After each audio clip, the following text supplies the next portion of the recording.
o de kan ka bɛ bi kunnafoniw la sitoma bi ye juma ye lahɔrɔma donba bi ye juma ye bato kɛdɔ ye juma bato fɛn min k'a fɛ a bɛɛ minɛ wa masaramani la kan ka bato kɛlɛ bɛɛ lajɛlen minɛ bi juma o bɛnnen bɛ nazarasan kalo 8 utu kalo bi o tile 14 ka bɛn 2026 san ma farafin kalo bɛ n'o ye mawuludu kalo ye bi ale tile fɔlɔ ye jate la san kalo sabanan do yira san 1448 san duuru de bi kɛ ala ka ɲɛ ka d'an ma bakuruba fɔla bi kunnafoniw filɛ an ka sɔrɔsi maa 82 olu minnu tun bɛ n'i y'a sɔrɔ ni waledenw kɛbanu tun b'olu ka bolo kan k'i ka dɔn k'olu kana bilala o ko kɛra cogo jumɛn la kunnafoni ye ɲɛfɔli k'o la min ye wulikajɔ kɛbaw ye Baɲangara mara kɔnɔna ka daminɛ an bɔra kalo min kan n'o ye juillet kalo o tile 23 ka n'a bila kunungo alamisa la u ye wulikajɔ minnu kɛ an ka kunnafoni ɲini ka bɔ Baɲangara mara kɔnɔna a bɛna sɔrɔ kunnafoni kɔnɔ ka se k'olu ɲɛfɔ an ye kunnafoni ye ɲɛfɔli k'o la an filɛ kalo min kan n'o ye utu kalo ye nin dara utu kalo min kan wulikajɔ tun kɛra an ka jamana maa ɲɛmaw fɛ ni ka se ka maa dɔw minɛ k'a fɔ k'olu kun b'a fɛ ka fangada firibaraw ni k'olu sigi sen kan Faransi jamanaden min tun b'a la n'ale ka kiiri tun kɛra k'a yɛrɛ k'a fɔ ko san 20 kaso dira ale ma ale tilala k'a labila jamanatigi ka yafa kɔnɔna na kunnafoni ye ɲɛfɔli k'o la wulikajɔ kɛbaw olu bɛ wulikajɔ la kunungo sinzani kɛrɛfɛ dugu min n'a bɛ wele ko Wɛlɛndigi la u nana ye kana bagan dɔw cɛ ka moto dɔw minɛ ka tila ka moto jeni ka taa ko kɛra cogo jumɛn la kunnafoni ye ɲɛfɔli k'o la ninnu de bɛna kɛ kunnafoni la kumaba ye bi ka fara kunnafoni wɛrɛ bɛna fara lasabɛlaw kana denkɛ Fabila Kulibali ala ka ɲɛ ka d'an ma kunnafoni an b'a daminɛ an ka sɔrɔsilaka minnu bɛ n'i y'a sɔrɔ o ye maa 80 ani maa 2 hakɛ ye olu tun minɛnen bɛ waledenw kɛba n'u kun b'olu ka hukumu kɔnɔna na ko wulikajɔw fɛ an ka jamana ɲɛmaaw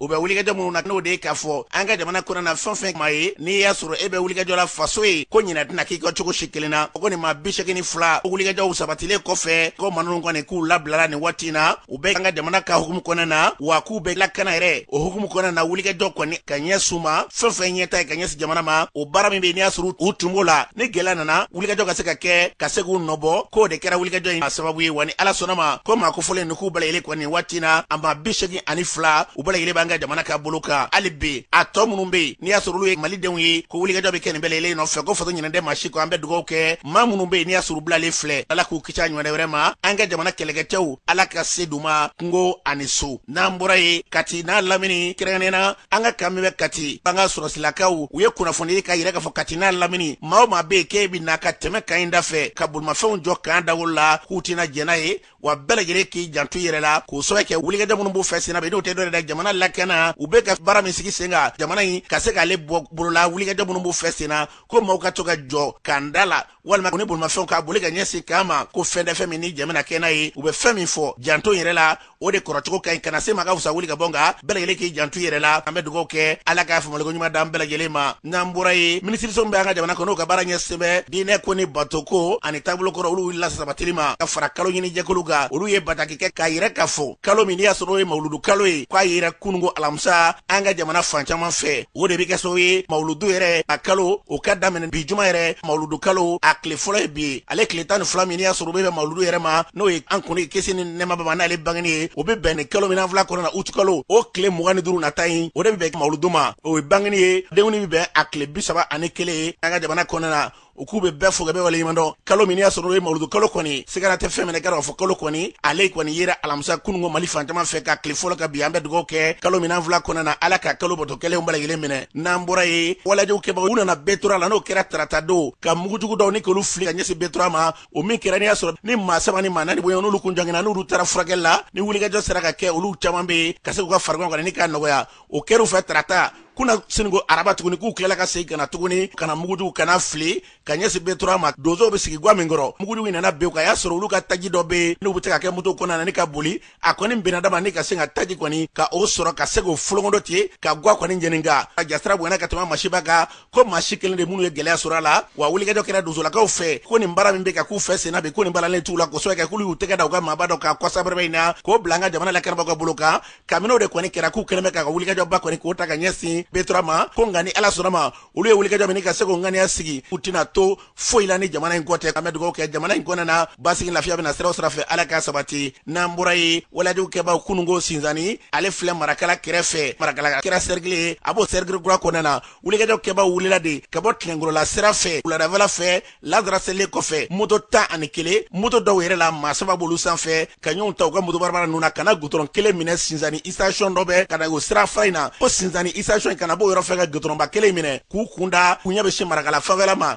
kana se dugu min bɛ n'o bɛ sinzani yɛrɛ ka n'o ye wɛlɛnigɛlɛ ka n'a ye dama ka sɔrɔ jakarta 2 ka se k'o minɛ ka taa ka jakarta 1 k'o jeni ka tila ka bagan dɔw minɛ ka tila ka segin n'olu ye kɔni kɛra tilegan fɛ jama kɔni bɔra fan bɛɛ yɛrɛ dɔ fɛ ni k'u lajɛ maa caman ka fɔ la ko ni wulikajɔ ma kɛ k'u kunbɛn k'a bɛ kɛ so ye jasira kɔni hali bi ka dɔ fara kan bɛ dugawu kɛ jamana in basigi a bɛ bɔ kɔrɔ a bɛ bɔ tilebasi masɔrɔ ala k'an ka jamana ni k'a basigi n'an bɔra ye an ka jamana kɔnɔ na walajuw kɛbaw olu ka wulikajɔ an bɔlen filɛ kalo min kan n'o ye juillet kalo ye o tile 23 ka na se kunungo alamisa ma an ka kunnafoni ɲinina Bandiagara mara kɔnɔ na ale b'an bolo ni waati na an bɛna ɲininkali k'a la an balibakɛ i tɔgɔ ni jamu de jɛnɛ ka bɔ mini ne tɔgɔ Jugal Jigiba ka bɔ Bandiagara. Jugal Jigiba a tun kɛra tile 2 ye a kun kɛlen bɛ cogo di Monsieur Kulibali an bɛ yɔrɔ min na réseau de kun tɛ yen hali sisan an bɛ kungo kɔnɔ dozow nɔfɛ mais réseau de tɛ kosɛbɛ o de kama a kɛra fama ye Monsieur Kulibali danfara mun bɛ an ni tɔw cɛ an bɛ terrain de sanfɛ an ni dozow an de bɛ yala ɲɔgɔn fɛ ka kibaruyaw fana ɲɛɲini et puis a bɛɛ bɛ kɛ an sen kɔrɔ o de kama a kun kɛra fama ye. Jugal Jigiba ka daminɛ juillet kalo salen o tile 23 la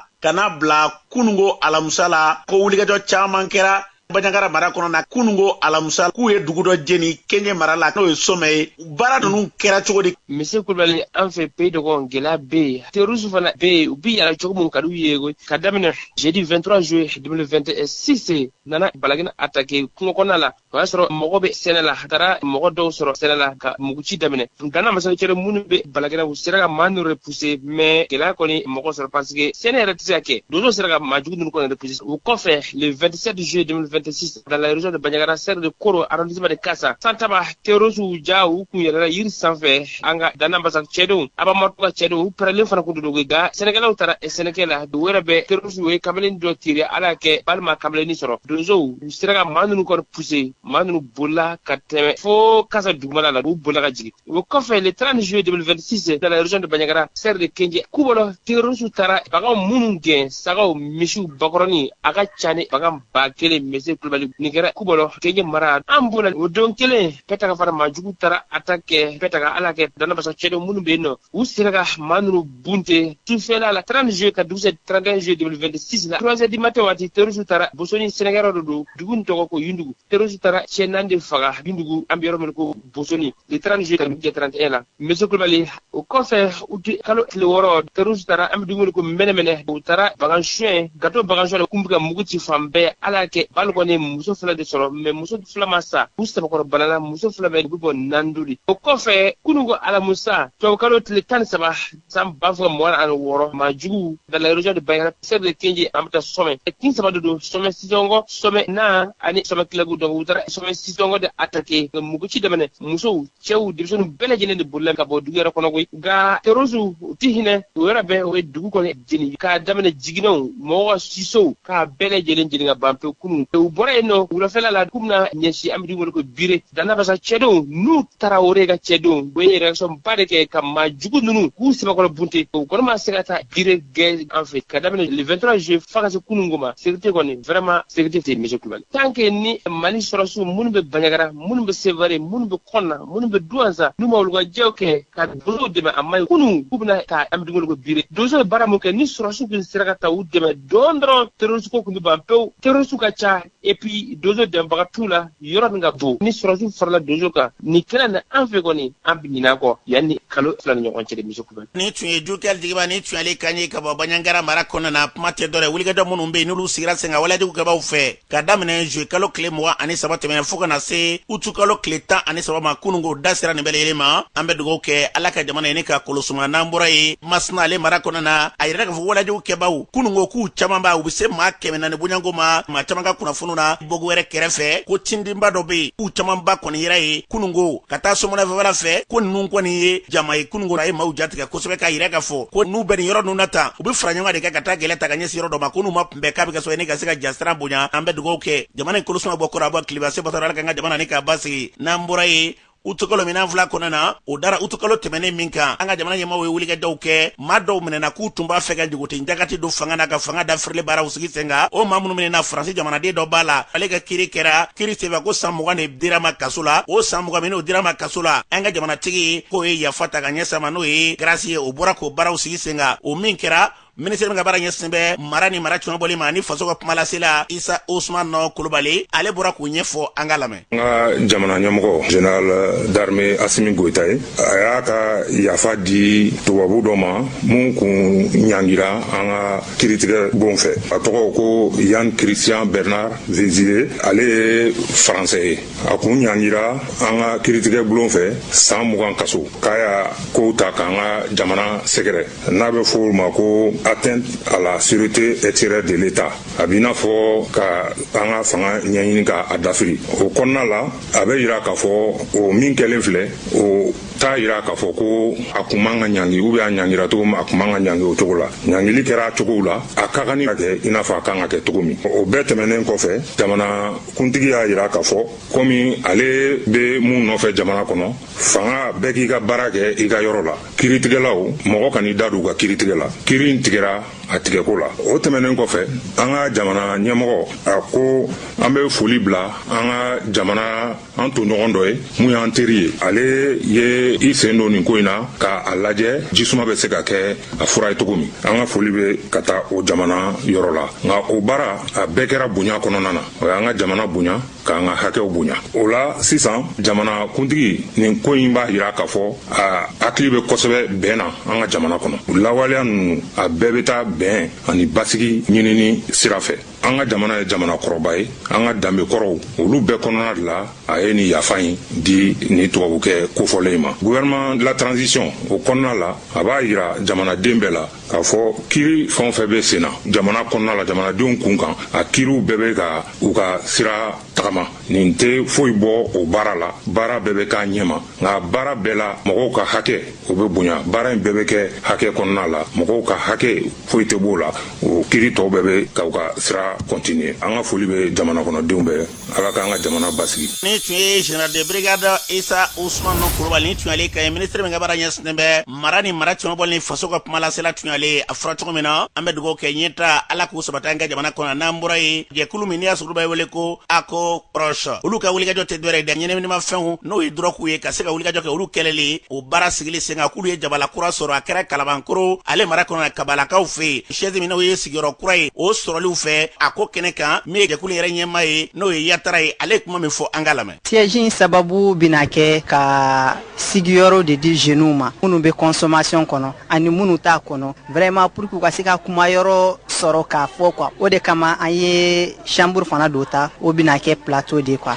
donc an bɛna to ka ladiliw kɛ ka to ka mɔgɔbaw influenceurs wele ka hakilinaw partager diɲɛ bɛɛ ka se k'a dɔn drogue yɛrɛ a sera yɔrɔ mun la n'i m'a ta dɔ b'a ta a kɔlɔlɔ bɛ se e ma. Ni tun ye kulu ɲɛma ye n'o ye Yatara ye a ko senfɛ kalabankorokaw fɛ olu ka kɛnɛyaso o kɛnɛya ɲɛma n'i y'a sɔrɔ bɛ tali kɛ Isa Gindo la ale yɛrɛ kuma min fɔ OCS tɔgɔ la a ye kuma min fɔ an ka lamɛn. N'i y'a mɛn ko matalimafɛnw bɛ ta denmisɛnninw fɛ conséquence n'o y'a kɔlɔlɔ ye o caman de bɛ se anw fɛ dɔgɔtɔrɔso la bon i b'a sɔrɔ denmisɛnninw bɛ na u n'u hakili tɛ ɲɔgɔn fɛ o de kama an ye unité dɔ créé an ka la unité santé mentale parce que n'a ye min kunkolo ɲagami dɔɔni mɔgɔw b'an bolo minnu bɛ olu furakɛ donc minnu ye a kɔnɔcɛnw a n'a a den filiw a n'a den fagaw o bɛɛ bi sɔrɔ nin fɛ ani viol ka bin maa kan suguya fila la ka bin a kan ka sonyani kɛ ka bin a kan musomanin ka u mɔgɔ caman ani fana u bɛ sonyani kɛ dɔw yɛrɛ bɛ taa n'u ma matalimafɛn sɔrɔ u t'u bangebaaw ka wari sonya ka t'o don a la k'a ta n'u ma ta u tɛ ka lafiya donc a laban ye mun ye dɔw bɛ taa kaso la dɔw bɛ bana u bɛ se anw fɛ yen nɔ dɔw bɛ kɔnɔ bɛ tiɲɛ basibɔn b'u minɛ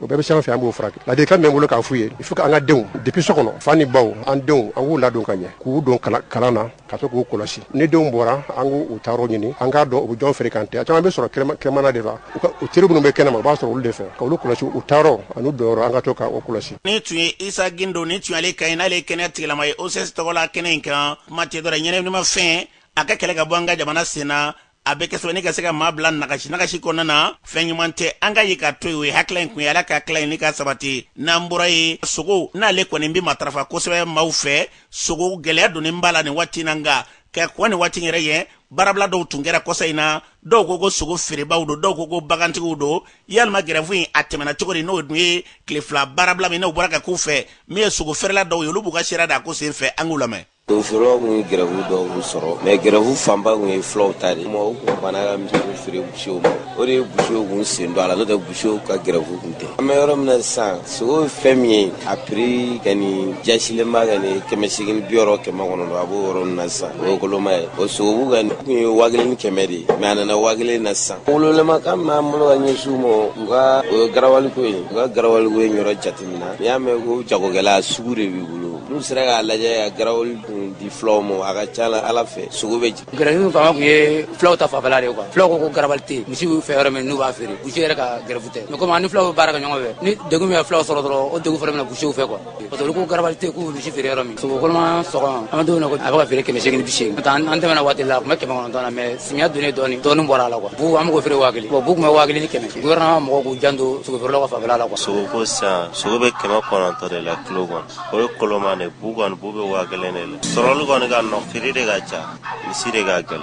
ni tun ye sogo feerela dɔw ni tun y'olu kan ye a fɔra cogo min na an bɛ dugawu kɛ n'a bɛɛ lajɛlen kun ye gɛlɛya banni ko ye ala ka gɛlɛya ban n'an bɔra ye kununko min ka dɔn k'a fɔ ɲamancɛ mobili dɔ ale yɛlɛla denmisɛn dɔ de ka denmisɛnnin yɛrɛ ka sin k'u to tulonkɛ la ten ka yɛlɛw kan min y'a boliba ye ko ma bɔ a kalama ka denmisɛnnin ka kunkolo kɔni k'a ci i b'a fɔ komi sɛfan ni min kɛra a kɛrɛdafɛma caman bɛ yen ka maaw bila farifa la kosɛbɛ a ko sen fɛ Mamadu Samakɛ tun y'an ka mɔgɔbɔya kɛnɛ k'a ye ɲininkali kɛ fɛn in kɛɲɛnaba dɔw la a kɛra yirimajɔ Medini sugu de la olu ye kuma minnu fɔ Mamadu Samakɛ kuma bara la an k'u lamɛn. Umaru Jalo ne kɛra mobili kuru cɛtɔ yan kɔfɛla in na ne bɛ somi yɔrɔ min na a sɔrɔ a yɛlɛn den kan ka ban a turu cɛtɔ u bɛ bɔ a kalama a sɔrɔ den kɔni sara. Ne yɛrɛ sigilen don ko in kɛra ne ka feerekɛyɔrɔ ɲɛfɛla de la kare dɔ de bɛ an kɛrɛfɛ mobilitigi bɔra yen nɔ ka na a tun bɛ ka yɔrɔ ne cɛ ka yɛrɛ sajangɛli fɛ ka taa o y'a sɔrɔ denmisɛnninw bɛ kulonkɛ la yan nɔ kɔrɔbalenninw tun bɛ yen nɔ olu bolila ka bɔ mobili ɲɛ mɛ mobilitigi yɛrɛ ma cɛnin ye a ka dɔgɔ a tun bɛ ɲɛfɛ ne yɛrɛ m'a ye mobilitigi nana ka na yɛlɛ k'a dalen yan'a ka se kunyanfan ma denmisɛnninw de tun jɔlen don u bɛ k'a fɔ ko mobili yɛlɛla den kan mobili yɛlɛla den kan o y'a sɔrɔ ne sigilen don ne bɛ ka n ka te suru ne ye n kun ne wuli o la k'a lajɛ ne ɲɛ b'a la mobili b'a kan quoi ne fana wulila k'an jɔ ka kule k'a fɔ mobilitigi ɲɛna ko mobili bɛ den kan mobili bɛ den kan mobilitigi kun ɲɛ tɛ ne na mankan kun ka ca mobilitigi ye ne ye waati min o y'a sɔrɔ a yɛlɛla kunkolo kan ka a kunkolo in bɛɛ pɛrɛnna ɲamacɛ mobili de don. Ni tun ye maa dɔw kan ye Mamadu Samakɛ ka kuma bara la ala k'an kisi ɲɔgɔnna kasaraw ma ka fɛn min fɔ denmisɛnnin masaw an ka hakili to denw na o cɛ ka ɲi kosɛbɛ latigɛ kɔni latigɛ nka kuma dɔw la an k'an janto an yɛrɛ la o fana bɛ n'i y'a sɔrɔ o bɛ kɛ so ni ka se ka fɛn dɔw ni k'olu bali ala k'an kisi ni ɲɔgɔnnaw ma yɔrɔ in birikiyɔsi yɔrɔ kari i bɛ o gudɔrɔn kan dɔrɔn ka kari minɛ ka taa i bɛ pɔni tigɛ d'a ma kɛr'o yɔrɔ de la an bɛ dugawu kɛ ala k'an kisi ni ɲɔgɔnnaw ma n'an bɔra ye moto jɔli kuma fɔra an ka jamana ɲɛmaaw fɛ kabini o kɛra marabolo caman kɔnɔna na olu ye wulikajɔw kɛ k'u ka maradenw wele ni ka se ka n'a kɛnɛ kan jamana ɲɛmaaw ye hakilila min ta k'a fɔ bɛɛ ka jɛn n'a ye k'o bɛ kɛ so ni ka se ka lakana sabati o min kɛra dɛ fanakaw fɛ yen baara in kɛra cogo di a ye ɲininkali k'olu ka mɛri la Abdoulaye Kulubali yalama moto jɔko kuma min fɔra aw ta a bilala sen ka cogo di. Jamana ye sariya ta k'a fɔ ko ka moto belebelebaw jɔ u kana taa dugu ni dugu a ma fɔ k'a kana boli dugu kɔnɔ ko yɔrɔ dɔw fɔra a kana boli olu kɔnɔ ni jamana ye sariya ta kɔni wajibi jamanadenw kan ka a labato an kɔni fɛ yan nɔ a labatolen don anw fɛ yan nɔ a kɛra komandan ye mɔgɔw wele ani dugutigilakaw ka réunion kɛ dɔw kun y'a faamu cogo dɔ la mais u nana ye k'a fɔ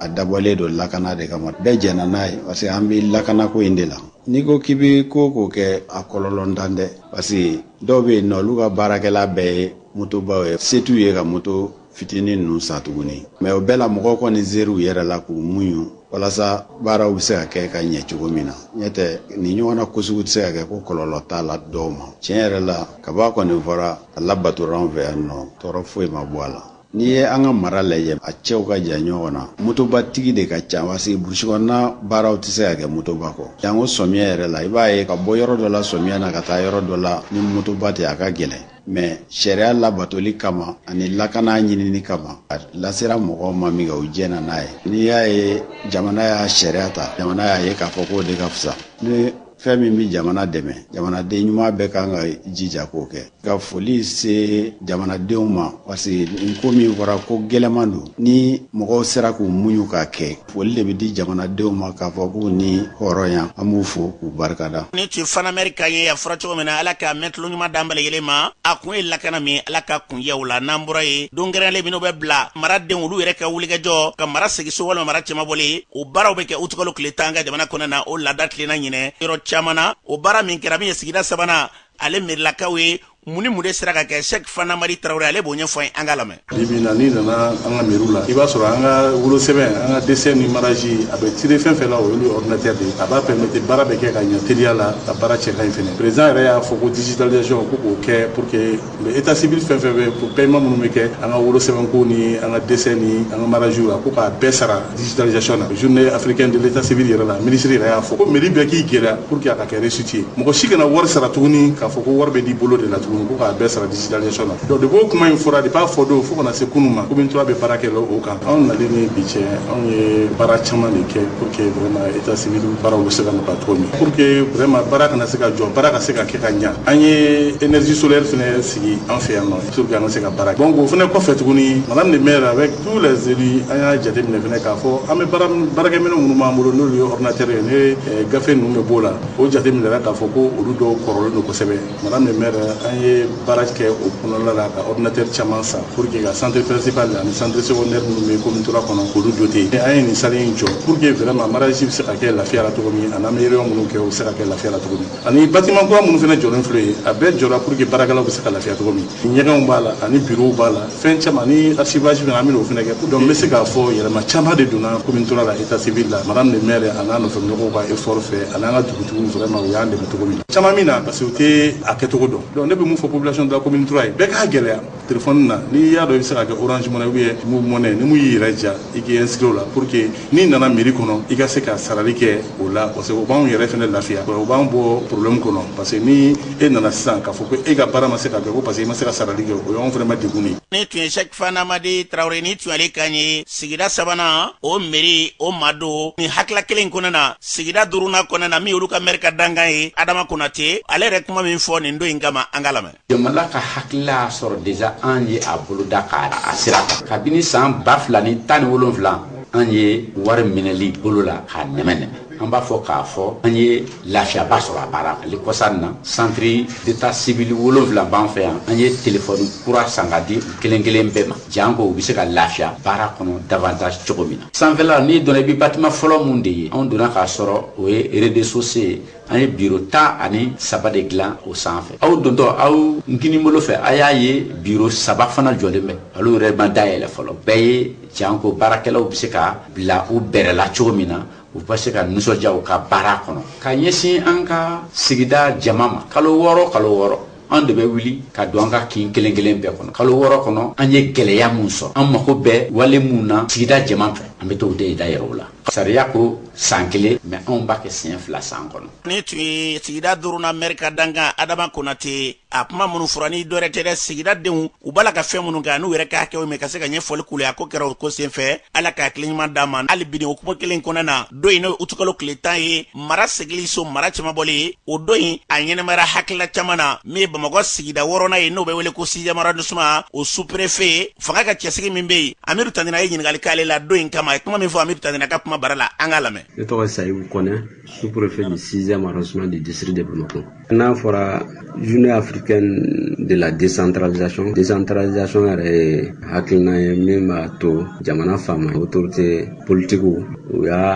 a lajɛ ka fanga dɔw di jamanadenw ma u ka sigida la o fanga ninnu lawaleya u yɛrɛ fɛ cogoya min na o hukumu kɔnɔna la farafinna ŋaniya dɔ ta k'a fɔ san o san utukalo tile 10 bonya ma segi bɛ kɛ ka taa fanga sigilen so n'a f'u ma ko journée africaine ɲinan ta fɛn tila a ɲagaɲaga bonya kosɛbɛ kɔti miniɲɛ min kɛra musaka dɔ sɔrɔla jamana ɲɛmɔgɔ fɛ n'o ye son excellence le général Assimi Goïta général d'armée k'o di kominiw ma o de ye a ɲagaɲaga bonya kosɛbɛ ɲinan ta fana u ye thème mun ta n'o ye marabaga minnu bɛ sigida ninnu na u ka yɛrɛ ye ka ɲɛsin ji marako ɲuman ani sigida lasanuyali n'o ye assainissement ye ɲinan kumasen de tun b'o kan journée ni a fɛtu kɔfɛ hakili jagabɔw don ka ɲɛsin an ka mara seginnin so mun de kɛra an bɛ yɔrɔ jumɛn de tora an sinsinna mun kan kosɛbɛ o ye muso ni denmisɛnninw ye. Bɛɛ b'a dɔn k'a fɔ ne ye Mali population sigiyɔrɔma la i bɛ taa sɔrɔ études b'a yira k'a fɔ 70% o ye jeunes ye. I y'a ye k'a fɔ jamana ɲɛmɔgɔw bɛ fɛn fɛn kɛ i bɛ taa sɔrɔ jeunes bɛ o politique cɛma. Ni ko denmisɛnninw i b'an balakaw ye ɲinan thématique basée la denmisɛnninw ni musow kan. N'a fɔra ko sigida a bɛ daminɛ village la ou bien quartier kana se commune ma. N'o mɔgɔ faama ye denmisɛnnin ni musow ye thème de b'a yira o kɔnɔna la musow bɛ se ka sen don o baara ninnu na cogoya min na pour que sigida ka jɛya, sigida ka yiriwa, sigida ka ɲɛda kura o ka se ka taga ɲɛ. Fɛɛrɛ bɛ boloda ko musow sen ka don a la, denmisɛnninw sen ka don a la parce que olu ye population fanba ye. An ka jamana 91 kɔfɛ jamana ye mara fila sigi, décentralisation ani déconcentration. Développement local de b'a ɲɛsin décentralisation ma kosɛbɛ. Domaine dɔw bɛ yen k'o di dugudenw yɛrɛ ma, dugudenw b'o o yɛrɛ gérer u yɛrɛ ye. Santé b'a la, sigida jɛlayi b'a la, jiko b'a la, école ko b'a la. O de b'a a to sigida a dila jamana kɔnɔdenw ma u ka to ka initiative ta u yɛrɛ ye. Jamana ɲɛmɔgɔw kɔni bɛ se k'u lajɛ n'a y'a sɔrɔ min bɛ ka kɛ anw mun ye jamana ka lasigidenw ye k'a ye n'a y'a sɔrɔ u bɛ ka baara mun kɛ jamana ka yiriwali kɔnɔna mais u yɛrɛ bɛ initiative ta. Jiko bɛ yɔrɔ na, école ko bɛ yɔrɔ na, yɔrɔ nɔgɔlen don, olu de b'o dɔn kun ye jamanadenw yɛrɛ ka u ka sigidaw la hakilinaw ta hakilina mun yɛrɛ bɔ nɔgɔ la. Ni tun ye sigida wɔɔrɔnan o fanga ka cɛsigi n'o ye commandant kɛrɛnkɛrɛnnena sous-préfet ye Sayibu Kone a fɔra cogo min na don ye mun ye ani sigidalamaw a nafa ye mun ye n'u kan ka wulikajɔ minnu kɛ da sera nin bɛɛ lajɛlen ma Amidu Tandera ka kuma bara la an bɛ dugawu kɛ Ala ka ɲɛta ne ka sabati. N'an bɔra ye yirituru baara u bɔra ka sigi sen kan sigida wɔɔrɔnan kɔnɔna na min ye lycée Ibrahima Lila o baaraw bɔra ka kɛ ministre fila tun b'a kɛnɛ kan n'i y'a sɔrɔ ministre kala duguma kalanko ministre ka taa se sigida a jɛya bɛsɛya o ministre ka fara maba caman kan u nana yirituru kɛ Ibrahima Lila o senfɛ maba caman tun bɛ u ye drapeau ni ka photo dɔn ni ka se k'o yɛlɛ o bɛɛ lajɛlen kɔfɛ o yirituru baaraw ni k'olu sigi sen kan duguma kalanko ministre Amadu Sisawane ale kuma min fɔ an ka lamɛn. Ala b'an dɛmɛ ka balo mais a ye yiriw bila an kɛrɛfɛ pour yiriw fana k'an dɛmɛ an ka balo. École in yɛrɛ lajɛ yiri caman bɛ yan c'est que u delila la donc u bɛ dɔ fara o ka baara kan u bɛ dɔ fara yiriw tɔpɔtɔli kan. Ni tun ye duguma kalanko ministre kan ye Amadu Sisawane ba Kidiyafala fɛ kalanko ɲɛmaa bɛ muso min bolo n'i y'a sɔrɔ Aminata Kante ale yɛrɛ kuma min fɔ a ko senfɛ an ka lamɛn. Dante yiri nafa la ministre ko a nana kɛ an fɛ pour que directeur kelen na fɛn fɛn bɛ rive droite la yan DECAP directeur de lycée ani institut professionnel ko bɛɛ ka a ɲɔgɔnna ka a ka yɔrɔ la directeur de CAP an b'u bɛɛ wele ko bɛɛ ka yiri turu i ka ekɔlisow kɔnɔ ka turu kapu yɛrɛ kɔnɔ. Ni tun ye ba Kidiyafala fɛ muso min n'ale ka baara ɲɛsinnen bɛ kalanko yɛrɛ la sabatili ma Aminata Kante ni tun ale kan ɲa ko senfɛ ministre min n'ale ka baara ɲɛsinnen bɛ sigida lakana ni diya ni bɛsɛya yɛrɛ Dumɛlakaw furumuso Mariam Tangara ale yɛrɛ kuma min fɔ nin ko in nafa ka an ka lamɛn. A bɛ belebele fara an ka baara in kan parce que an yɛrɛ ka laɲini ye o de ye bi ka éducation environnementale ko promotion kɛ parce que n'i y'a jate minɛ denmisɛnninw de ye an ka jamana siniɲɛsigi donc an kɔni nana bi kana yiri turu ka ɲɛ yira u la k'a fɔ ko yirituru nafaba de b'a la i n'a fɔ monsieur le ministre y'a fɔ cogo min na yirituru a bɛ se ka an ka dugukolo la ɲɛnɛmaya a bɛ se ka fiɲɛ jugu ninnu n'o ye gaz à effet de serre ye a bɛ se k'olu fana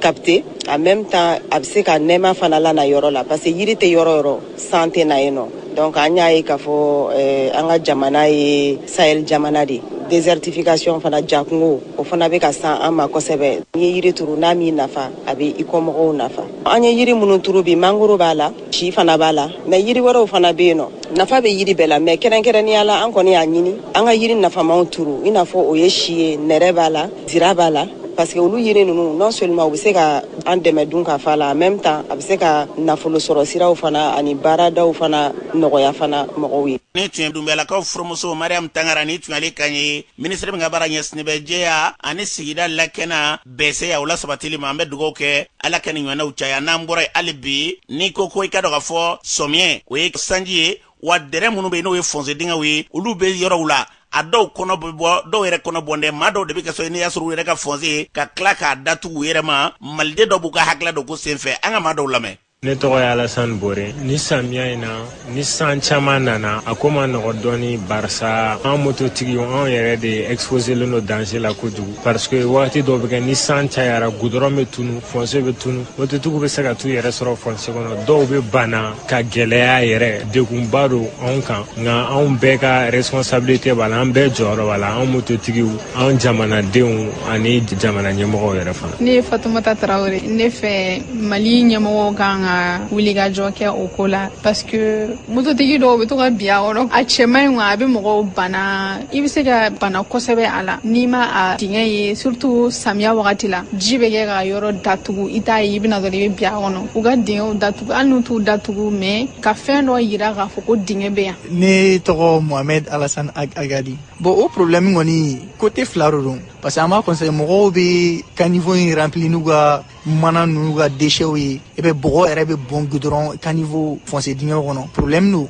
Bon côté filanan o ye mɔgɔ minnu yɛrɛ bɛ goudron da i tɛ se ka na goudron da ka foncé dingɛ k'a fɔ k'e t'o fermer parce que n'i m'a fermer i y'a exposé de ɲamaw ni fɛngɛw ka se ka fili a kɔnɔ cogo sugu dɔ la hali n'a sɔrɔ sensibilisation kɛ ka kɛ mɔgɔw yɔrɔ u ka na u bololafɛngɛw fili goudron u ka fili poubelle kɔnɔ an yɛrɛ bɛ se k'o constater ni samiya sera ni ji wulila kosɛbɛ tellement caniveau bɛ rempli dingɛw bɛ rempli i yɛrɛ t'a yɛrɛ i bɛ to moto bolila dɔrɔn i bɛ cu a kɔnɔ o bɛɛ fɛngɛ kelen de parce que a bɛ boucher de n'a tɛ boucher i b'a ye ji tɛ sigi a yɔrɔ la a bɛ tɛmɛ i bɛ se k'a ye quoi. Ne tɔgɔ ko Aminata Bari ne yɛrɛ kɔni hakilina na ni foncéw ma datugu a kɔlɔlɔ ka bon jamanadenw ma kɛrɛnkɛrɛnnenya la denmisɛnnin lamɔgɔw parce que denmisɛnninw bɛ yaala kojugu sigidaw la donc denmisɛnninw bɛ se ka bi foncé kɔnɔna la le fait que nɔgɔ ka ca fossé kɔnɔna la a bɛ se ka palu bila denmisɛnninw la i b'a fɔ mɔgɔkɔrɔbaw la an bɛ se ka foncéw datugu grilles bɛ daliw bɛ olu bɛɛ bɛ se ka utiliser pour que ka foncéw datugu. Bamakɔ caniveau datugu wala ne hakilina ye min parce que danger ba de don solution min bɛ sɔrɔ o la n'u bɛ se k'a datugu ou bien ka caniveau ninnu bɔ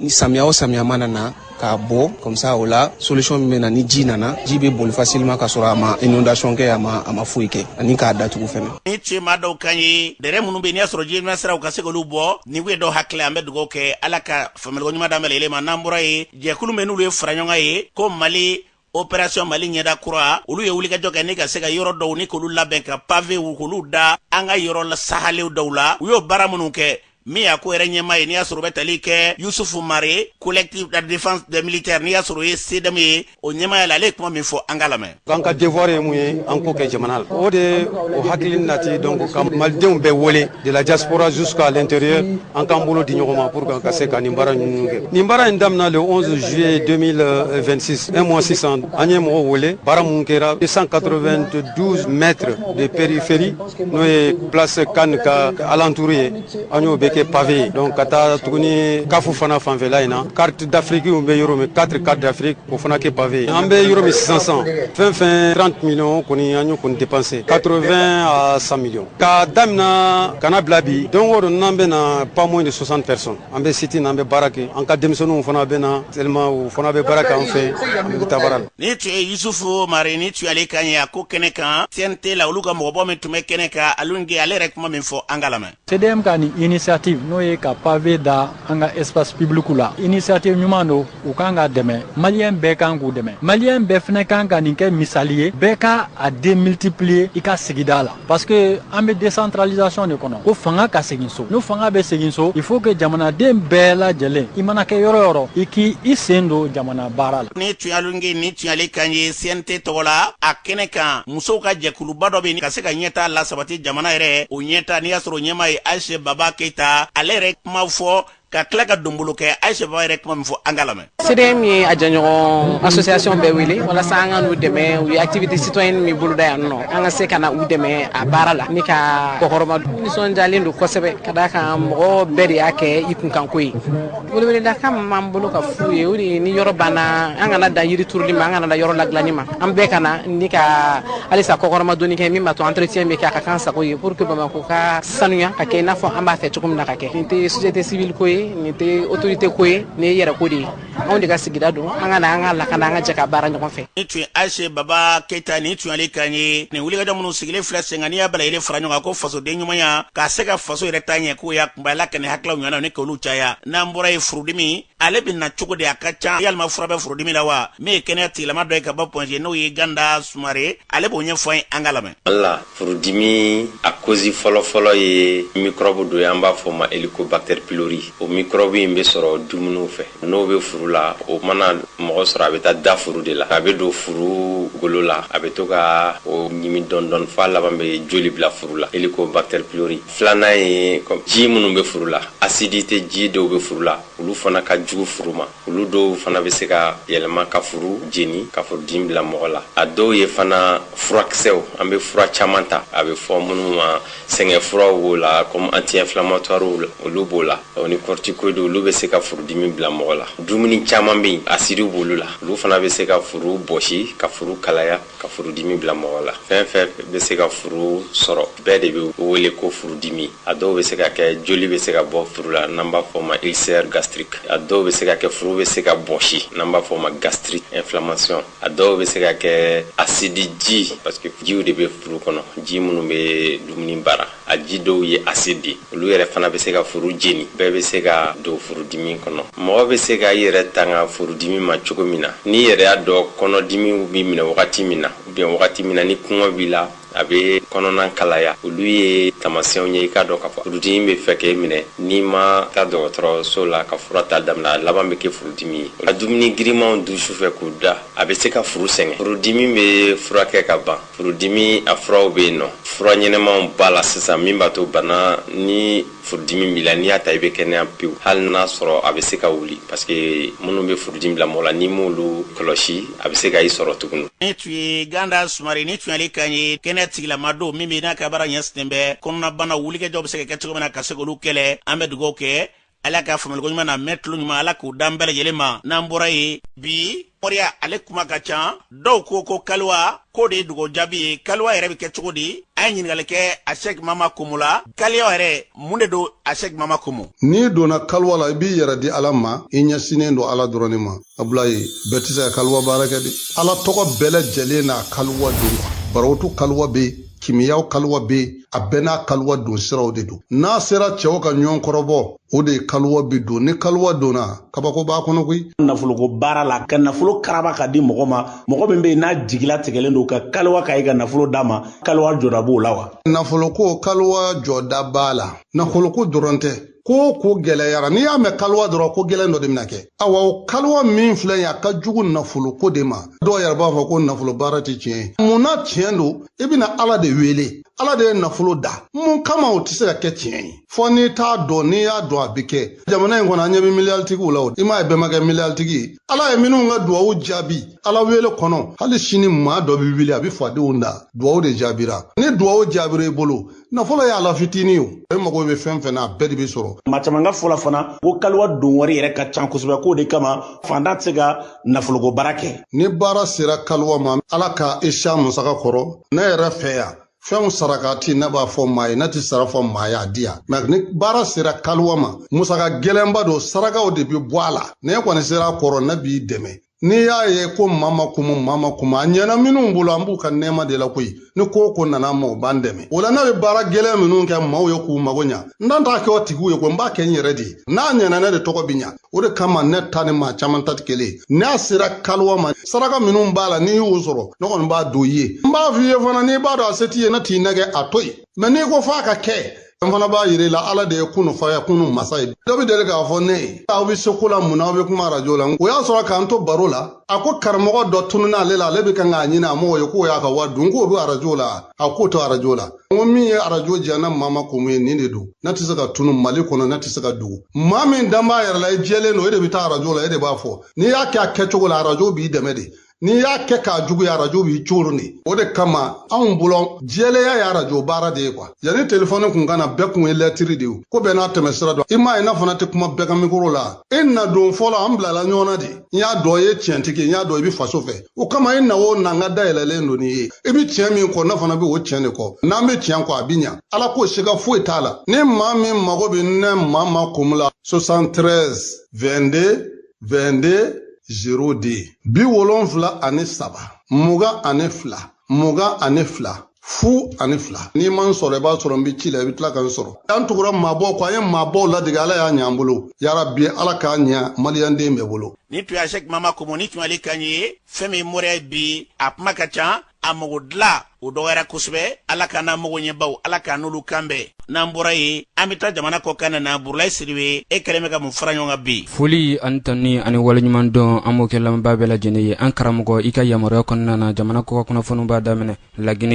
Lagine Conakry jamana ɲɛma Madi Dumbuya ni a kun t'an bɛ sɛgɛnnafɛnbɔ la an b'aw ladɔnniya k'a fɔ ko bi juma o tigalo tile 14 san 2026 o laginɛkadenw bɛna a bisimila u ka pankurujigi kɛnɛ kan ni a tɔgɔ d'an bɛ u ka jamana ɲɛmakɔrɔ la Ahmed Sékou Touré ɲɛjugu ɲɛɲuman kunnafoni na sira fɛ ko Mamadi Dumbuya taalen kɔ a ka sɛgɛnnafɛnbɔw la ko ŋunuŋunukanw cayala fo ka na ni fɔɲɔgɔnkɔ ye baarakɛlaw olu ni ɲɔgɔn cɛ o de kɛla a sigikun ye n'an bɔra ye an bɛ taa Burkina Faso jamana kɔnɔ douane tigilamaw ye tɛgɛ da fo 10 kilogramme 12 kan ni a nafolo kasabi bɛ t'i yɛrɛ sɔrɔ sefa wari miliyɔn 60 la fo ka taa se ɲɛnaminimafɛn dɔw ma ni o dɔ bɛ tali kɛ Tampatadol plaquette 99 Vaseline plaquette 360 chambre indien pour temps an b'aw ladɔnniya k'a fɔ ko koni a wali in kɛra Burkina Faso dugu la dugu min bɛ wele ko Ten Kodogo halisa sɛgɛsɛgɛli baaraw olu kɔni bɛ sen na n'an bɔra yen an bɛ taa Nigeria jamana kan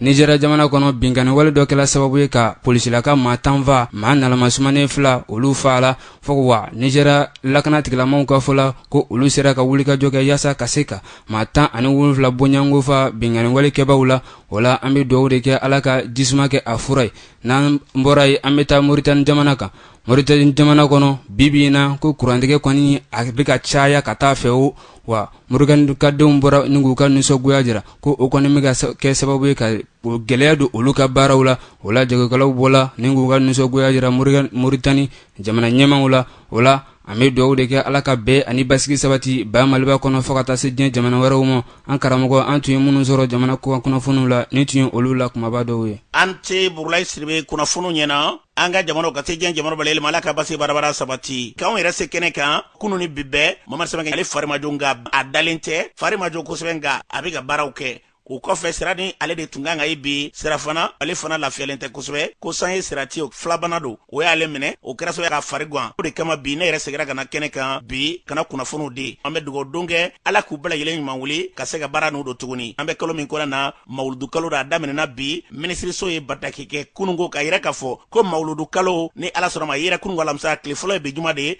o b'a yɛrɛ ka fɔ ni ala sɔnna mawuludu yɛrɛ a bɛ bɛn an filɛ kalo min kɔnɔ utu kalo o tile 25 o don in bɛ bɛn ka dɔ fɔ tarata do de ma mawuludu k'a bɛ kɛ o la an ka jamana fantan naani bɛ lajɛlen fɛ o dɔgɔ furancɛ kunbɛ o kan ka bɛn ntɛnɛn ma utukalo tile 31 o de bɛ bɛn a denwuni ma an bɛ dugawu kɛ bangeni ni denwuni nin bɛɛ lajɛlen la dugawu minnu bɛna k'a kɔnɔ faso in ka ɲɛtaa ala ka bɛɛ lajɛlen sabati ka bɛɛ fo ka bɛ waleɲuman dɔn gasa ma jabi sira kɔrɔ k'a fo ka waleɲuman dɔn diinɛ hokumu kɔnɔna na sira kɔrɔ n'a lamini ka fara Yirimajɔ ka fara lamɛndugu bɛɛ lajɛlen kan ale misiriba dɔ jɔ misiri verti ka tila ka mɔriku k'a kɔnɔ n'o ye su lasago yɔrɔ ye k'o k'a kɔnɔ nka maa caman bɛ yen olu tɛ nin kalama dɔw bɛ bɔ ka taa an ka dɔgɔtɔrɔsow la fo ka taa ara minɛ a kɛlen bɛ ka mɔriku belebeleba k'o jɔ misiri in kɔnɔna na wa k'a kun ye silamɛw de ko ye o tuma ala ka kɛ alijinɛ sara ye wa minnu bɛ yen ni ala ka latigɛ sera ma ka fan bɛ wuli ka taa yɔrɔ jan wɛrɛ la bilen n'an bɛ sira kɔrɔna lamini na énergie fɔlɔ yɛrɛ kɛrɛfɛ ni sira ye dama misiri verti a bɛ misiri bɛnkɛnama ye mɔriku in bɛ o yɔrɔ in de la ye a ye nin dabɔ fɛn min kɛ n'o ye alijinɛ ye ala k'a sara